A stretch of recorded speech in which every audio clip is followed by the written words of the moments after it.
নমস্কার, হেলথলাইনের অনুষ্ঠানে আপনাদের সকলকে স্বাগত। আজ আপনাদের সঙ্গে হেলথলাইনের অনুষ্ঠানে আমি রয়েছি অভিনন্দা। আপনারা যারা নিত্য দর্শক, আপনারা জানেন যে এই হেলথলাইনের অনুষ্ঠান মানে স্বাস্থ্য সংক্রান্ত বিভিন্ন পরামর্শ আপনারা এই অনুষ্ঠানের মাধ্যমে পেয়ে থাকেন। ডক্টরসরা আসেন এবং বিভিন্ন রকম পরামর্শ দিয়ে থাকেন আপনাদের জন্য, যাতে কোন রোগ হলে আগে থেকে কি করে বুঝবেন, পাশাপাশি সেই মুহূর্তে কি করা উচিত, কি কি লক্ষণ দেখে বুঝবেন, আর কিভাবে সেই রোগ একেবারে কিওর হয়ে যাবে, সেই সমস্ত টিপস কিন্তু ডক্টরসরা দিয়ে থাকেন। ঠিক তেমনই আজকেও অত্যন্ত গুরুত্বপূর্ণ একটি বিষয় নিয়ে আলোচনা হতে চলেছে। আজকের বিষয় ডায়াবেটিস। আচ্ছা, এই ডায়াবেটিস নামটা আশা করি আপনারা সকলেই শুনেছেন, আর এই সময় দাঁড়িয়ে এই নাম কেউ শোনেনি এরকম হতেই পারে না। কারণ আমাদের পরিবারে অনেকেই থাকেন, পাশাপাশি আমাদের বন্ধু বান্ধবের প্রত্যেকের মধ্যেই, অর্থাৎ প্রত্যেক বাড়িতে একজন করে এই ডায়াবেটিসের পেশেন্ট থাকেই, আর এরকমটাই হচ্ছে। সেক্ষেত্রে এই ডায়াবেটিস নিয়ে আমাদের প্রচুর মিথ রয়েছে, অর্থাৎ ডায়াবেটিস নিয়ে আমাদের সমাজে প্রচুর ভ্রান্ত ধারণা রয়েছে, প্রচুর মিথ রয়েছে, এবং সেগুলো কতটা সত্যি বা কতটা মিথ্যে আজকের এই পর্বে সেই নিয়ে বিস্তারিত আলোচনা হবে। আজকে আমাদের সঙ্গে এই হেল্পলাইনের অনুষ্ঠানে রয়েছেন ডক্টর টি সতপথী, কনসালটেন্ট ডায়াবেটোলজিস্ট। নমস্কার স্যার। নমস্কার। প্রথমেই যে প্রশ্ন আপনার কাছে রাখবো, এই ডায়াবেটিস যা নিয়ে প্রচুর মিথ রয়েছে, এই ডায়াবেটিস আসলে কি? ডায়াবেটিস অ্যাকচুয়ালি শরীরে শর্করার পরিমাণ যখন বেড়ে যায়, সেইটা যখন আমাদের রোগ হিসেবে প্রস্ফুটিত হয় তাকেই আমরা ডায়াবেটিস বলি। শরীরের শর্করার পরিমাণ কেন বাড়ে না, আমাদের শরীরে যদি ইনসুলিনের অভাব হয় অথবা ডেফিসিয়েন্সি হয়, তার জন্য ডায়াবেটিস দেখা দেয়। এবং এই ডায়াবেটিসটা অনেক প্রকারের হয়। খুব কমনলি আমরা যে ডায়াবেটিসগুলিকে দেখি, টাইপ 2 ডায়াবেটিস, টাইপ 1 ডায়াবেটিস আর জেস্টেশনাল ডায়াবেটিস অথবা প্রেগন্যান্সি ইনডিউস ডায়াবেটিস। আচ্ছা, এগুলো ভেরিয়েন্ট ডায়াবেটিস। স্যার, একটা কমন প্রশ্ন ডায়াবেটিসের ক্ষেত্রে, যে চিনি খেলে কি ডায়াবেটিস হয়, বা চিনি ছেড়ে দিলে ডায়াবেটিস কমে যাবে বা কন্ট্রোলে থাকবে, এটা কি সত্যি? এটা আমাদের সমাজে খুবই প্রচলিত অথবা সোসাইটিতে খুব প্রচলিত যে চিনি খেলে অথবা যে কোনো প্রকারের খুব মিষ্টি খেলে সুগার হয়, মিষ্টি না খেলে ডায়াবেটিস হয় না। এটা কিন্তু একদমই সত্যি নয়। যে মানুষটা কখনো মিষ্টি খায়নি তার ডায়াবেটিস হতে পারে, যে প্রচুর পরিমাণে মিষ্টি অথবা চিনি খায় তার ডায়াবেটিস নাও হতে পারে। অ্যাকচুয়ালি এই যে জিনিসটায় চিনির সাথে ডায়াবেটিসের as such there is no direct relationship. হ্যাঁ, একটা মানুষের চিনি অথবা মিষ্টি খাচ্ছে, তার প্রচুর পরিমাণে ওজন বাড়লো, সে ওবেসিটি থেকে ইনসুলিন রেজিস্ট্যান্স হলো, সেই ইনসুলিন রেজিস্ট্যান্স থেকে তার রক্তে শর্করার পরিমাণ বাড়লো। এটা একটা কোরিলেশন হতে পারে, কিন্তু আমি মিষ্টি অথবা চিনি খাচ্ছি আমার ডায়াবেটিস হবে, এটা সম্পূর্ণভাবে ভ্রান্ত ধারণা। স্যার, বংশের কারোর ডায়াবেটিস থাকলে তার বংশের অন্য কারোর ডায়াবেটিস হতে পারে, এই একটা মিথ কিন্তু রয়েছে। তো এটা কতটা সত্যি বা এটা কতটা বাস্তবে হয়? বেশিরভাগ মানুষই যখন সুগার ধরা পড়ে বলেন আমার বংশে তো নেই, আমার কি করে হলো। কিন্তু আমরা যদি দেখি স্পেশালি টাইপ 2 ডায়াবেটিস, সেটাই কিন্তু একটা জেনেটিক প্রিডিসপোজিশন আছে। যদি মা কি বাবা মানে any of the first line পেরেন্টসের যদি ডায়াবেটিস থাকে, তাহলে সন্তানাদির মধ্যে ডায়াবেটিস আসার প্রবণতা বাড়ে। কিন্তু তার মানে এই নয় যে মা বাবা ডায়াবেটিস থাকলেই সন্তানাদির মধ্যে 100% ডায়াবেটিস থাকবে। কিন্তু তারা অনেকটা জিন ক্যারি করে, এবং তার সাথে যে সোশ্যাল এনভায়রনমেন্টাল ফ্যাক্টর, যদি ওজন বা বেশি হওয়া, তার সাথে খাওয়া দাওয়া, অনিয়ন্ত্রিত খাওয়া দাওয়া, ফ্যাটি ফুড, ফ্যাটেনিং ফুড, এইগুলো যদি খায়, তাহলে অনেক সময় দুটো মিলে মানে জেনেটিক প্রিডিসপোজিশন অ্যান্ড লাইফস্টাইল, এইগুলো মিলে অনেকের মধ্যে ডায়াবেটিস দেখা দেয়। আমার মা বাবার সুগার থাকলে যে আমার হবেই তার সেরকম কোনো যেরকম মানে নেই, এবং আমার বংশে নেই বলে আমার হবে না, সেটাও সেরকম কোনো প্রিডিসপোজিশন পাওয়া যায় না। অনেকের মধ্যে বলতে শোনা যায় যে ডায়াবেটিস ছোঁয়াচে রোগ, তা কি সত্যি? এটা সম্পূর্ণভাবে ভ্রান্ত ধারণা। কারণ আমার কিছুদিন আগেই একজন পেশেন্ট এসেছিলেন, যাকে ঘর থেকে বাইরে আইসোলেট করে দেওয়া হয়েছে, because she has develop diabetes. মানে একজন মহিলা, তার দুটি সন্তান আছে, এবং তার ফ্যামিলি থেকে তাকে সরিয়ে দেওয়া হয়েছে কারণ তার ডায়াবেটিস হয়েছে, এবং আদার ফ্যামিলি মেম্বার্সদের সে যদি রান্না করে খাওয়ায় কি খাওয়া দাওয়ার মানে এই সমস্ত কিছু থাকে, তাহলে তাদের ডায়াবেটিস হয়। মানে এখনো আমরা 2025 সালে বসে ডায়াবেটিস ছোঁয়াচে রোগ, এই ভ্রান্ত ধারণা নিয়ে বসে আছি। ডায়াবেটিস কোনো প্রকারে কোনো অ্যাঙ্গেল দিয়ে ছোঁয়াচে নয়।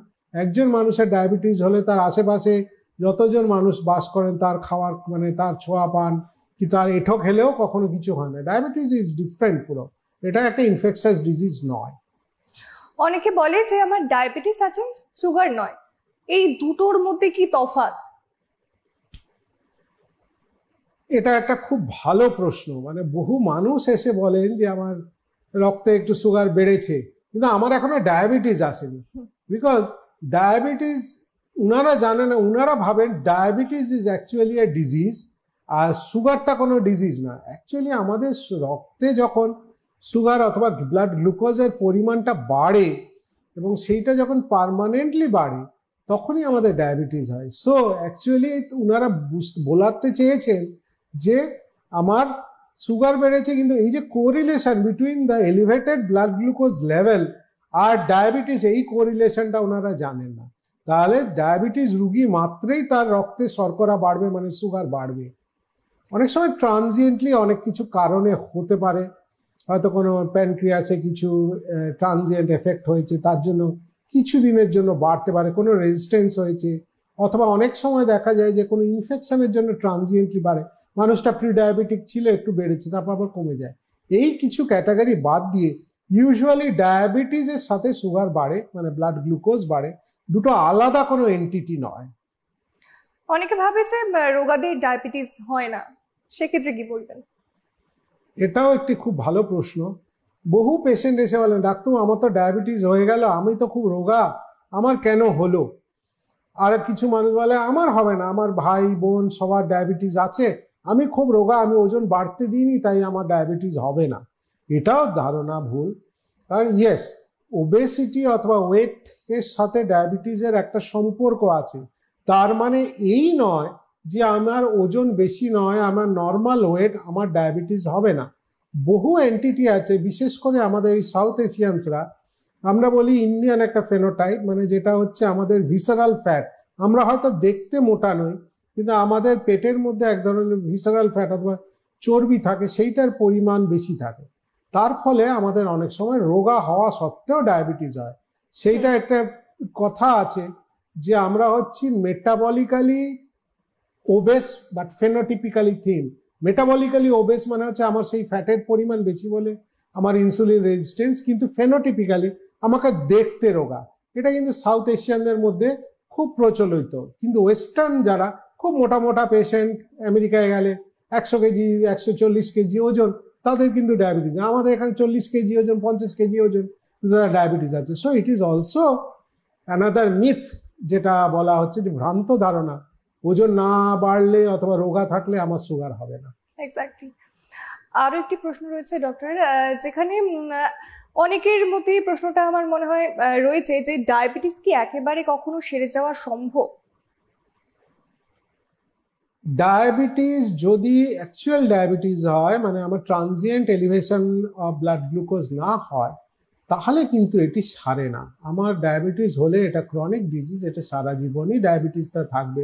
আমি কন্ট্রোল করতে পারি ওষুধের দ্বারা, ব্যায়ামের দ্বারা, খাওয়া দাওয়া, লাইফস্টাইল মডিফিকেশন অ্যান্ড মেডিকেশনস, কিন্তু এটা নির্মূল কখনো হবে না। মানে আমি কিছুদিন ওষুধ খেলাম মানে আমি ডায়াবেটিস মুক্ত হয়ে গেলাম, এই জিনিসটা কিন্তু এখনো অবধি ঘটেনি।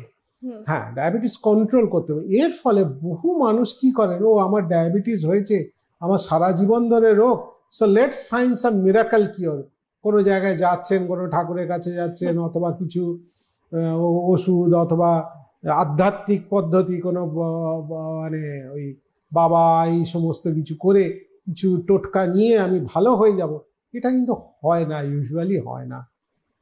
অর্থাৎ আপনি বলছেন যে সেটাকে কন্ট্রোলে রাখার জন্য সবসময় মেডিসিনটা নেওয়ার প্রয়োজন, মেডিসিন, লাইফস্টাইল এগুলো করতে হবে। কিন্তু আমি কিছু করলে, কিছু ব্যবস্থা করলে, এই মুহূর্তে 2025 সালে বসে কিওর ফর ডায়াবেটিস কিন্তু এখনো আবিষ্কৃত হয়নি।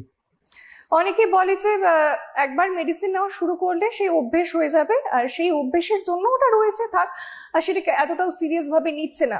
কতটা ক্ষতিকারক হতে পারে সেটা? হ্যাঁ, এটাও আমাদের মধ্যে খুব প্রচলিত কমন ধারণা যে আমি যদি একবার ওষুধ খাওয়া শুরু করি তাহলে আমি ওষুধের বশবর্তী, মানে আমার ওষুধটি অভ্যেস হয়ে যাবে। সেই জন্য আমি যতদিন পারি আমি ওষুধ অ্যাভয়েড করছি। কিন্তু এটি করলে আমি কি করব? ডায়াবেটিস একটি ক্রনিক ডিজিজ, এবং এই ডায়াবেটিসে যে আমার সুগার বেশি থাকে, এই হাইপারগ্লাইসেমিয়া, ক্রনিক হাইপারগ্লাইসেমিয়ার জন্য আমার অনেক প্রকারের কমপ্লিকেশন, যেগুলো long term complications of diabetes হতে পারে, যেমন kidney complication, liver complication, nerve, চোখ, whatever be the long term complication, হার্টের কমপ্লিকেশনস হতে পারে। তাহলে আমার হাইপারগ্লাইসেমিয়ার জন্য এই রোগগুলো, মানে এই অ্যাসোসিয়েটেড কমপ্লিকেশনসগুলো আসছে। আমি আমার চিকিৎসা করলাম না, কি ধারণায় না আমি ওষুধ খাবো না বলে, অভ্যেস হয়ে যায় বলে, কিন্তু আমি তো কমপ্লিকেশনসগুলো রোধ করতে পারবো না। তাই আমাকে সঠিক চিকিৎসার মধ্যে থেকে সুগার বাড়তে দেওয়া উচিত না, so that the long term complications of diabetes does not appear, or if appears very slowly appears. এইটা কিন্তু মাস্ট, ডায়াবেটিস হলে তার সঠিক পদ্ধতিতে চিকিৎসা করা উচিত। অনেককে বলতে শোনা যায় যে রুটি খেলেই ডায়াবেটিস হবে বা সুগার হবে, সেক্ষেত্রে এটা কি মিথ নাকি এর পেছনে কোনো সত্যতা রয়েছে? দেখুন, রুটি খেলে সুগার হবে, আবার অনেকে ভাবেন আমি তো ভাত খাই না, রুটি খাই, আমার সুগার হবে না। দুটো কিন্তু কন্ট্রাডিক্টরি কথাবার্তা আমাদের সমাজে খুবই প্রচলিত আছে।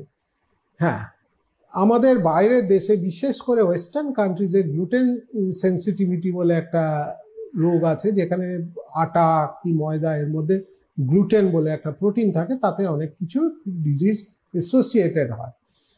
আবার অনেকে ভাবেন ভাত খেলে সুগার বাড়ে, ভাত ইজ অ্যাসোসিয়েটেড উইথ ডায়াবেটিস, এবং আমি ভাত ছেড়ে রুটি খাই মানে আমার সুগার বাড়বে না। বহু মানুষ আছে, তাহলে দুটোই ভ্রান্ত ধারণা। রুটি খেলে সুগার নাও হতে পারে, আবার রুটি খেলে সুগার কন্ট্রোল থাকবে, তাই আমি ভাত খাই না, এটাও ভ্রান্ত ধারণা। মানে অনেকটা চিনি খেলে যেরকম, এক্স্যাক্টলি রুটিতে নিশ্চয়ই আমার সমস্ত জিনিসটা নির্ভর করে আমার পরিমাণের উপর। আমি 10টা রুটি খাচ্ছি, আমার সুগার বাড়বে। আমি 2টো রুটি খাচ্ছি, কম পরিমাণে খাওয়া নিয়ন্ত্রণ করলেই কিন্তু সুগার কম থাকে, সেটা ভাত হোক কি রুটি হোক, আমাকে কার্বোহাইড্রেট কন্ট্রোলে রাখতে হবে। ফল খেলে কি সুগার নিয়ন্ত্রণে থাকতে পারে বা থাকবে? দেখুন, কি ফল সেইটার উপরে নির্ভর করে। আমাদের মানে আমাদের সে ধরুন বাঙালিদের মধ্যে অথবা বেঙ্গলে খুব কমন যেটা জাতীয় ফল বলা হয়, ধরুন আম। আম contains huge amount of carbohydrate.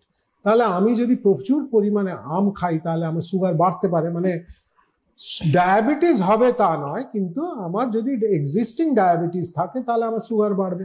আমার মিষ্টি ফল যেরকম আম, কলা, আনারস, তারপরে ধরুন সপেদা, এই যে ফল, বেদানা, এই ফলগুলো খেলে কিন্তু যেহেতু এদের ওপরে প্রচুর পরিমাণে সুগার থাকে, সেগুলো বাড়তে পারে। তার মানে কি আমি ফলগুলো খেতে পারি না? নিশ্চয়ই আমি খেতে পারি, কিন্তু আমাকে সেই মাত্রাটা নিয়ন্ত্রণে রাখতে হবে, সো দ্যাট আমার যতটুকু খেলাম, আমার আম খেতে ইচ্ছে হচ্ছে, আমি 1 ফালি আম খেলাম, যাতে আমার সুগারটা বাড়লো না। তার মানে এই নয় যে আমি 1 কেজি আম খাবো। সো হোয়াট এভার বি ফল, অনেকে ভাবেন ও ফলে সুগার নেই, ফলে ফ্রুক্টোজ আছে, সেই জন্য আমার সুগার বাড়বে না। এটাও যেরকম ফ্রুক্টোজ আছে, কিন্তু ফ্রুক্টোজ তো আমার শরীরে মেটাবলিজম হয়ে আমার গ্লুকোজেই কনভার্টেড হবে, তখন বাড়বে, হয়তো ডাইরেক্ট হলো না, that's why it is called invert sugar. সেই মুহূর্তে বাড়লো না, কিছু পরে বাড়বে, এবং তার ফলে আমার ফল খেলে সুগার হবে না, কি ফল অনন্ত পরিমাণে আমার সুগার পেশেন্টে খেতে পারে, এটাও কিন্তু একটা সচরাচিত মানে ভ্রান্ত ধারণা। এক্সারসাইজ বা প্রপার ডায়েট, শুধুমাত্র এগুলো করলেই কি ডায়াবেটিসের থেকে দূরে থাকা সম্ভব? এটাও ওই যেরকম ওষুধ খাবো না বলে একটা ধারণা আছে, সেরকম ইয়েস, ডায়াবেটিস চিকিৎসার প্রথম স্টেজ হচ্ছে লাইফস্টাইল মডিফিকেশন। লাইফস্টাইল মডিফিকেশনের মধ্যে থাকে হচ্ছে ডায়েট, এক্সারসাইজ, আমি প্রপারলি রুটিনে চলছি কিনা, এই জিনিসগুলো যদি আমি সঠিকভাবে মেনটেন করি, তার সাথে যদি আমি সঠিক পরিমাণে ওষুধ নিই অথবা মেডিকেশনসে থাকি, আমার ডায়াবেটিস নিয়ন্ত্রণে থাকবে। But both are independent parameters. আমি ওষুধ খেলাম, ব্যায়াম করলাম না, যা ইচ্ছে খেলাম, তাহলেও যেরকম আমার সুগার কন্ট্রোল হবে না। উল্টো দিক থেকে ভাবলে আমি ওষুধ খাবো না, শুধু আমি ব্যায়াম অথবা ডায়েট কন্ট্রোল করে সুগার কন্ট্রোলে রাখবো, হ্যাঁ কিছু দিন হতে পারে, কিন্তু সেটা কিন্তু সারা জীবন হয় না। কিছুদিন আমার প্রথম হয়তো সুগার ধরা পড়েছে, অনিয়ন্ত্রিতভাবে আমি জীবনযাপন করতাম, ডায়াবেটিস ধরা পড়ার পরে আমি ব্যায়াম করলাম, খাওয়া দাওয়া করলাম, আগে যে পরিমাণে সুগার ছিল তার থেকে আমার ডায়াবেটিস অনেকটা ব্লাড গ্লুকোজ কমে এলো, কিন্তু ইউজুয়ালি এটা নর্মাল হয়ে যায় না। তাহলে আমার দুটোর সুন্দরভাবে মেলবন্ধন করে যদি চলি তাহলে আমার ওষুধের পরিমাণও বেশি থাকবে না এবং এক্সারসাইজ ডায়েটের দ্বারাও আমার সুগার কন্ট্রোল থাকবে। অর্থাৎ ডায়াবেটিসের পেশেন্ট যিনি তাকে ডায়েট পাশাপাশি শরীর চর্চার পাশাপাশি মেডিসিনটাকেও নিতে হবে। এক্স্যাক্টলি। আর যদি মেডিসিন না নেওয়া হয় তাহলে একেবারেই কখনো সেরে যাওয়া সম্ভব নয়, শুধুমাত্র তার উপর ভিত্তি করে, অর্থাৎ এক্সারসাইজ বা ডায়েটের উপর হলেও কিছু দিনের জন্য। তার মানে এটা তো পার্মানেন্ট ক্রনিক একটা disease, almost life long disease, কতদিন কন্ট্রোলে থাকবে সেগুলো কিন্তু জানা নেই। একদমই তাই। আরো একটি বিষয় রয়েছে যেখানে মেডিসিনের সাইড এফেক্টস এর জন্য অনেকে মেডিসিন নিতে চান না, সেই নিয়ে কি বলবেন? এটাও একটি ধারণা, আমি ওষুধ খাবো না, অথবা ওষুধ প্রথমে অভ্যেস হয়ে যাবে, আর যদি অভ্যেসও হয় তাহলে ওষুধের সাইড এফেক্ট হবে।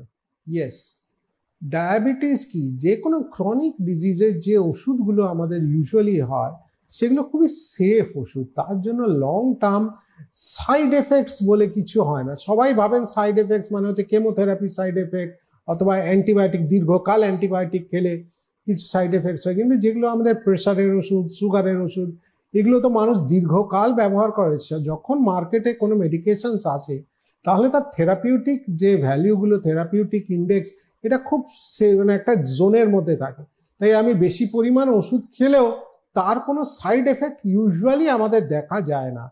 তাই সাইড এফেক্টের জন্য আমি চিকিৎসা নেব না, এটি কিন্তু একটি মারাত্মক ভুল বহু মানুষ করেন। বহু মানুষ কি মানে অলমোস্ট 60-70% মানুষ করে। উল্টো দিক থেকে যদি ভাবি, আমি ওষুধ খেলাম না সাইড এফেক্টের ভয়, আমার লং টার্ম কমপ্লিকেশনস গুলো চলে এলো, তারপর ওষুধ না খেয়ে আমি রুগী হয়ে গেলাম হার্টের অথবা কিডনি, সেটা তো কোনোভাবেই আমাদের কাম্য নয়। আরেকটি গুরুত্বপূর্ণ বিষয় ইনসুলিন। অনেকে ভাবে ইনসুলিন মানে চিকিৎসার একদম শেষ পর্যায়ে, অর্থাৎ জীবন একেবারে শেষ, মৃত্যু অবধারিত। সেক্ষেত্রে ইনসুলিনটি কোন পর্যায়ে নেওয়া উচিত, বা ইনসুলিন নেওয়া মানেই কি জীবন শেষ? এটা খুব কমনলি আমার পেশেন্টরা করেন। আমাদের শরীরে অ্যাজ শুরুতেই বলেছিলাম, ডায়াবেটিস হচ্ছে একটি ইনসুলিন ডেফিসিয়েন্সি ডিজিজ। আমার অ্যাকাউন্টে টাকা কম, আমার ডায়াবেটিস, আমার টাকা হয়তো বাইরে থেকে ধার নিতে হবে, তাই ডায়াবেটিস হচ্ছে ইনসুলিনের পরিমাণ কম, এবং ইনসুলিন হচ্ছে দি treatment for diabetes. Insulin the treatment মানে আমি ডে 1 থেকে আমি ইনসুলিন চালু করতে পারি। কিন্তু এই যে ইনসুলিন আমাদের ইউজুয়ালি আমরা কি দেখি, আমরা ইনসুলিন যেহেতু একটা ইনজেক্টেবল মেডিকেশন, আমরা ডিলে করি। ও ছুঁচ ফোটাতে হবে, ব্যথা হবে, আমাকে ইনসুলিন ক্যারি করতে হবে, so we delay the initiation of insulin. এবং ডিলে করতে করতে করতে করতে একটা স্টেজে আমরা যখন ইনসুলিন স্টার্ট করছি তখন কিন্তু অনেকটা রোগটা এগিয়ে গেছে, maybe kidney is affected, maybe heart is affected. সেইটার সাথে অনেকে কোরিলেশন করে ভাবে ডায়াবেটিসে ইনসুলিনের চিকিৎসা শেষ স্টেজ, কিন্তু না, ডে 1 থেকে নেওয়া যায়। এবং ডায়াবেটিসে যদি আমি প্রপার পরিমাণে ইনসুলিন শুরু থেকে নিয়ে স্টার্ট করি তাহলে কিন্তু আমার সুগার অনেকটাই কন্ট্রোলে থাকবে এবং আমার লং টার্ম কমপ্লিকেশন। সো ওই শেষ মুহূর্তের আমার জীবন শেষ, সেটা কিন্তু সম্পূর্ণভাবে ভ্রান্ত ধারণা। আমাদের শুরুটাই হয় দেরিতে বলে আমাদের শেষটাও তাড়াতাড়ি চলে আসে। একদমই, যেটা আপনি বললেন এটা এক্সপ্লেন করতে গিয়ে যে কিডনিতে সেভাবে আসলেই কি কোনো এফেক্ট পড়ে না ইনসুলিন নিলে? না, ইনসুলিনের সাথে কিডনিতে সেরকম কোনো এফেক্ট হয় না। ওই যে বললাম, যখন আমি শুরু করছি তখন হয়তো মানুষটার কিডনি খুব হাইলি এফেক্টেড, ইনসুলিন শুরু হলো, ডায়ালিসিস শুরু হয়ে গেল, so two things are simultaneously occurring. তখন ভাবলো হয় ডাক্তারবাবু ইনসুলিন চালু করে দিলে তাই আমার কিডনি খারাপ হয়ে গেল। অ্যাকচুয়ালি ওটা নয়। ডক্টর, ইনসুলিন নিলে কি সব রকম খাবার খাওয়া যায়? দেখুন, এটাও মানে insulin is not a shock absorber. প্রত্যেকটি ওষুধের মতো ইনসুলিনেরও একটি ক্যাপাসিটি আছে। ইনসুলিন যেরকম ইউনিটসে মেজার করা হয়, সেই রকমই প্রত্যেকটা ইনসুলিন অথবা সুগারের ওষুধ অথবা যে কোনো ওষুধের ক্যাপাসিটি আছে। আমি যে পরিমাণ ইনসুলিন নিচ্ছি সেই পরিমাণ আমি খাবো। আমি ভাবলাম 10 ইউনিট ইনসুলিন নিচ্ছি মানে আমি 4টে রসগোল্লা খাবো, সেটা কিন্তু সম্পূর্ণ নয়, সম্পূর্ণ ভ্রান্ত ধারণা। তাহলে আমাকে ইনসুলিন নিয়ে খাওয়া দাওয়া নিয়ন্ত্রণে রাখতে হবে, তবে আমার ইনসুলিনের যা ডোজ, তার যা ক্যাপাসিটি, সেই ক্যাপাসিটি অনুযায়ী কাজ করবে।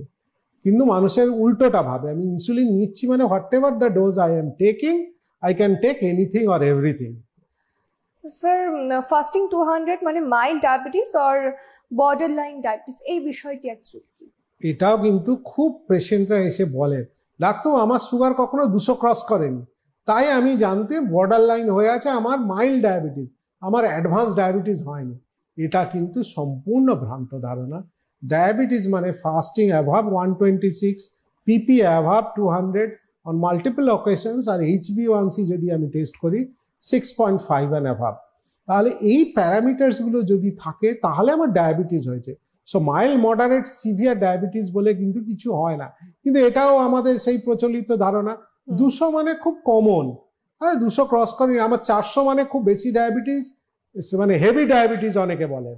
আর এটা হচ্ছে মাইল্ড ডায়াবেটিস। ডায়াবেটিসে মাইল্ড, মডারেট, সিভিয়ার আর হেভি কিছু হয় না।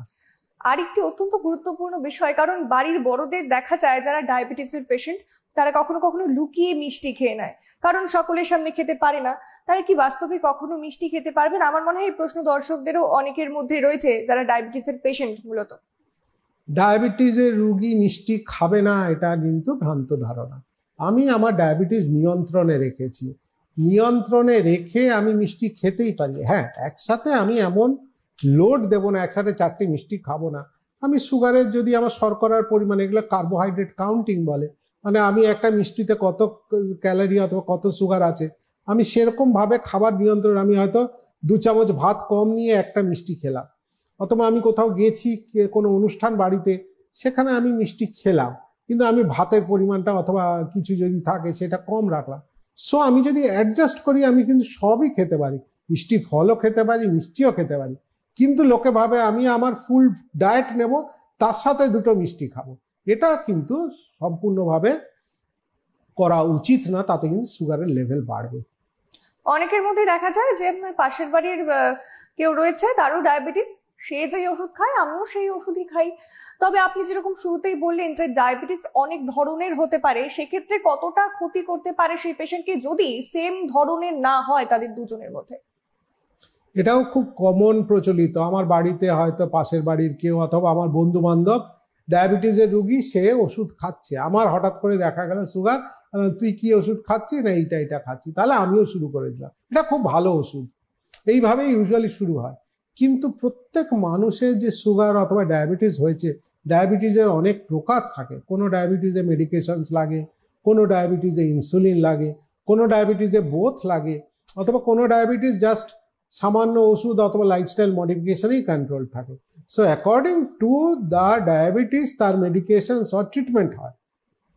তাহলে সবার সুগার বাড়া মানে যেরকম এক ডায়াবেটিস নয়, সেরকম করে আগে ডাক্তারবাবুর পরামর্শ নিয়ে সঠিক টেস্ট করে সঠিক ওষুধ খেতে হবে। নাহলে আমি ওই ওষুধের সাইড এফেক্টও পেতে পারি, অথবা ওই ওষুধ আমার পক্ষে এক্সেস হয়ে যেতে পারে, তার জন্য আমার সুগার ফল করতে পারে, এই জিনিসগুলো অসুবিধা হতে পারে। তাহলে সব সময় কোনো মেডিকেশনস খাওয়ার আগে সঠিকভাবে পরামর্শ নিয়ে, সঠিক ডায়াগনোসিস করে, সঠিক ইনভেস্টিগেশনস করে ওনার পক্ষে যে ওষুধটা উচিত সেই ওষুধটা চালু করা উচিত। মাঝে মধ্যে অনেককে বলতে দেখা যায়, আশা করি যারা দেখছেন তাদের অনেকেরই পরিচিত এরকম কেউ না কেউ থাকবেন যারা বলে থাকে যে আমি টেস্ট করিয়েছি, সুগার টেস্ট করিয়েছি, এবারে কন্ট্রোলে রয়েছে এবং এখন বন্ধ করে দিয়েছি ওষুধ খাওয়া। আজকে একজন পেশেন্ট এসেছিলেন, যিনি এই একই কথা বললেন যে আমি ডায়াবেটিস, আমার কাছে প্রায় 6 মাস বাদে এলেন, আপনি ডাক্তারবাবু যে ওষুধগুলো দিয়েছিলেন মাঝে মধ্যে টেস্ট করে দেখেছি আমার সুগার 100 নিচে থাকে, সেই জন্য আমি ওষুধ খাওয়া বন্ধ করে দিয়েছি, যদি সুগার ফল করে যায়। এটা কিন্তু খুব কমনলি ডায়াবেটিসের চিকিৎসা কিন্তু সঠিক ফলো আপ করে করতে হয়। মানে এটা অন্য অনেক কিছু রোগের মতো নয় যে আজকে আমি ওষুধপত্র খাওয়া শুরু করে দিলাম এবং সেটা আমি অনিয়ন্ত্রিতভাবে আমি যে ডোজে খেয়েছি সেই ডোজেই খেতে থাকলাম, সেটা কিন্তু না। আমাকে সঠিকভাবে ডাক্তারবাবুকে দেখাতে হবে, তো কখন ওষুধ বাড়তে পারে, কখন ওষুধ কমতে পারে, সেই অনুযায়ী কিন্তু তার নির্ভর। এবং ওষুধ ডাক্তারবাবুর পরামর্শ ছাড়া কখনো পার্মানেন্টলি স্টপ করা উচিত নয়। একদমই তাই। এবং আপনি শুরুতেই যেরকমটা বললেন, বিভিন্ন ধরনের ডায়াবেটিস রয়েছে এবং আরো একবার যদি কি কি ধরন এবং তার কি কি সুচিকিৎসা রয়েছে দর্শকদের জন্য একটু বলে দিতেন। খুব কমনলি আমরা যেটা দেখি টাইপ 2 ডায়াবেটিস, যেটা আমাদের সমস্ত মানুষদের মধ্যে বহুলভাবে, যেটা আমরা অ্যাডাল্ট অনসেট বহু মানুষের দেখতে পাই, এটা হচ্ছে কমনলি তার ওরাল মেডিকেশন হয়, ইনসুলিন হয়, কিছু হয় যেটা টাইপ 1, যাদের ইনসুলিন ডেফিসিয়েন্সি 100%, অলমোস্ট 100%, তাদের কিন্তু ইউজুয়ালি খুব কম বয়সে দেখা দেয় এবং সেই ডায়াবেটিসের কিন্তু ইনসুলিন ইজ দি ট্রিটমেন্ট, তাদের ইনসুলিনটাই ট্রিটমেন্টে নিতে হয়। আরেকটি কমন হচ্ছে জিডিএম অথবা জেস্টেশনাল ডায়াবেটিস মেলাইটাস, প্রেগনেন্সি হওয়ার পরে ডায়াবেটিস হয়, হয়তো 28 উইকস 26 উইকসে ডায়াবেটিস আস্তে আস্তে ডেভেলপ করে। তাদের খাওয়া দাওয়া নিয়ন্ত্রণ করে অনেক সময় সামান্য ওষুধ অথবা ইনসুলিন দিয়ে, সব ওষুধ দেওয়া যায় না, খুব পার্টিকুলার ডাক্তাররা যে দেন মেটফর্মিন জাতীয় ওষুধ দেওয়া যায় আর ইনসুলিন। সো খাদ্য নিয়ন্ত্রণ মানে মেডিকেল নিউট্রিশন থেরাপি, অনেক সময় মেটফর্মিন যদি ওজন বেশি থাকে তার সাথে ইনসুলিন দিয়ে। তাহলে আমরা যে কমনলি যে 3 প্রকারের ডায়াবেটিস দেখি, 3 প্রকারের ডায়াবেটিসের ট্রিটমেন্ট কিন্তু আলাদা। তাহলে আমরা কিন্তু কখনো একই ব্ল্যাঙ্কেট অ্যাপ্রোচ করে এটার জন্য এটা, এটার জন্য এটা আমরা করতে পারি না। তাহলে সঠিক ট্রিটমেন্ট করে চিকিৎসা করা উচিত। মোটামুটি কোন বয়স থেকে শুরু হতে পারে এই ডায়াবেটিস, যদি পরিবারের কারো থেকে থাকে বা নাও থেকে থাকতে পারে? ওটাও সম্পূর্ণভাবে বলা যায় না কার বয়স থেকে। ইউজুয়ালি টাইপ 1 ডায়াবেটিসরা খুব ইয়াং এজে দেখা যায়, অনেকে 2-3 বছর বয়স থেকে দেখা যায়, অনেকের 8-9 বছর বয়স থেকে দেখা যায়। প্রেগনেন্সি ইন্ডিউস ডায়াবেটিস একটু এল্ডারলি ফিমেল, ওবেস ফিমেল যদি প্রেগনেন্ট হয় তাদের দেখা যেতে পারে। সো ইরিসপেক্টিভ অফ দ্য এজ, মানে আমার 22 বছর বয়স অথবা 32 বছর বয়স ডাজ নট ম্যাটার। সো এইগুলো থেকে ফ্যামিলি হিস্ট্রি পজিটিভ, তাদের যেরকম প্রেগনেন্সি ইন্ডিউস ডায়াবেটিস হতে পারে। টাইপ 2 ডায়াবেটিসও কিন্তু ওবেসিটির জন্য হতে পারে, ফ্যামিলি হিস্ট্রির জন্য হতে পারে। সো এজ স্পেসিফিক ডায়াবেটিস এখন কিন্তু এই ধারণাগুলো আগে খুব ছিল, বয়স হলে মানুষের ডায়াবেটিস হয়, ইয়াং পিপলদের ডায়াবেটিস হয় না। ওটা কিন্তু সিটিং ইন 2025 এটা কিন্তু বলা যায় না। যে কোনো বয়সে কিন্তু টাইপ 1 বলছি টাইপ 1 ইউজুয়ালি ইয়াং, আর টাইপ 2 কিন্তু আমরা এখন খুব ইয়াং বাচ্চাদেরও টাইপ 2 ডায়াবেটিস দেখতে পাই। ওজন বেড়ে গেছে, বাড়িতে বসে খাওয়া দাওয়া করছে, অনেকটাই বিএমআই, তাদের কিন্তু অনেক সময় টাইপ 2 ডায়াবেটিস দেখা যাচ্ছে। সো সেরকম কোনো এজ ভেরিয়েন্ট নেই। তাহলে সেক্ষেত্রে তাদেরকেও একইভাবে শুরু থেকেই চিকিৎসা নেওয়াটা অত্যন্ত জরুরি। লাইফস্টাইল মডিফিকেশন অ্যালং উইথ তাদের পক্ষে যে ওষুধ প্রয়োজন সেই দিয়ে চিকিৎসা স্টার্ট করা উচিত। আর বাদ বাকি এই চিনির ব্যাপারটা যেটা সব থেকে কমন প্রশ্ন, তাহলে সেটা শুরু থেকেই খুব বেশিও নয় খুব কমও নয়, অর্থাৎ যতটুকু প্রয়োজন ততটুকুই খাওয়া উচিত, এরকমটাই তো বলবে? হ্যাঁ, চিনি এটা যে কোনো শর্করা জাতীয় জিনিস হতে পারে যেটাই আমাদের ওজন বাড়তে পারে। আমি প্রচুর পরিমাণে সুগারি ড্রিঙ্ক মানে কোল্ড ড্রিঙ্কস, জুস মানে যেগুলো ক্যান্ড জুস পাওয়া যায়, এগুলো খেলে প্রচুর পরিমাণে সুগার বাড়ে, কারণ আমরা ওগুলো এমটি ক্যালোরিজ গ্রহণ করছি। এই সমস্ত জিনিসগুলো অ্যাভয়েড করা উচিত, so that we don't gain weight. Weight gain যত আমার হবে বাই এনি মিনস, তত কিন্তু আমি ডায়াবেটিসের দিকে প্রবণ হয়ে যাব, মানে আমার ইনসুলিন রেজিস্ট্যান্স হতে পারে। এগুলো সবসময় সুস্থ থাকার জন্য সুগারি ড্রিঙ্ক অথবা সুগার যেগুলো, এগুলো কম পরিমাণে নেওয়া উচিত। একদমই তাই। অবশ্যই এই বিষয়টি, যে বিষয় নিয়ে আজকে অত্যন্ত গুরুত্বপূর্ণ আলোচনা আমরা শুনলাম, আপনারাও শুনলেন, আশা করি অনেক কাজে আসবে এবং ঠিক এভাবেই রোজ দিন আরো বিভিন্ন গুরুত্বপূর্ণ স্বাস্থ্য সংক্রান্ত টিপস পেতে চোখ রাখুন হেলথলাইন অনুষ্ঠানে। নমস্কার। নমস্কার ডক্টর। নমস্কার।